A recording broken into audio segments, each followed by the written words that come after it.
ఇశ్రాయేలు ప్రజలు 6 నెలల మీద దాటిపోతున్నప్పుడు శత్రులు కూడా ఇశ్రాయేలు ప్రజలను వెంబడిస్తూ సముద్ర మార్గంలోకి వచ్చి ఆ మధ్యలో రాగానే ఆ సముద్రం మరలా ఏకమై కావడం బట్టి, కలుసుకోవడం బట్టి దేని బిడ్డలారా ఏం జరిగిందండి? ఫరో సైన్యము, ఫరో రథాలు, ఫరో గుర్రాలు, సైన్యం అంతా కూడా ఆ రోజున ఆ ఎర్ర సముద్రంలో పడి చచ్చిపోయినాయి. చూడండి, బైబిల్ ఎంత అద్భుతమైన విశ్వాసం గురించి తెలియజేస్తుందో. మోషే యొక్క జీవితంలో అటువంటి విశ్వాసం ఉంది. చిన్నదానికి భయపడేవాడు కాదు.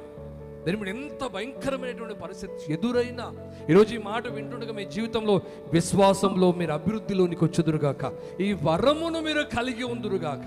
ఈ విశ్వాసం ఎంతటి గొప్ప విశ్వాసం అంటే కొండలను కూడా పెకిలించగలిగేంత విశ్వాసం ఇది.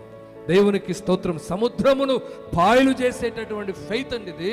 ఒక సాధారణమైన విశ్వాసం కాదు.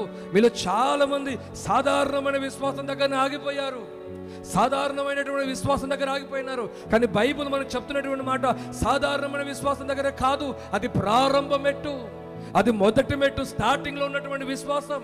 కానీ క్రీస్తులోనికి వచ్చి క్రమక్రమాన్ని ఆధ్యాత్మికమైన అనుభవాల్లో రోజులు, నెలలు, సంవత్సరాలు పెరుగుతున్న కొలది నీ జీవితంలోనికి ఏమి రావాలి, ఏ వరం నీ జీవితంలో పని చేయాలంటే విశ్వాస వరం పనిచేయాలి.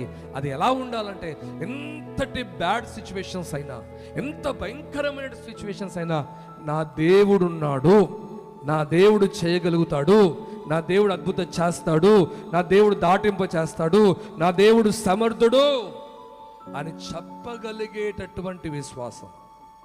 దేవునికి స్తోత్రం చెప్పండి. హల్లెలూయా.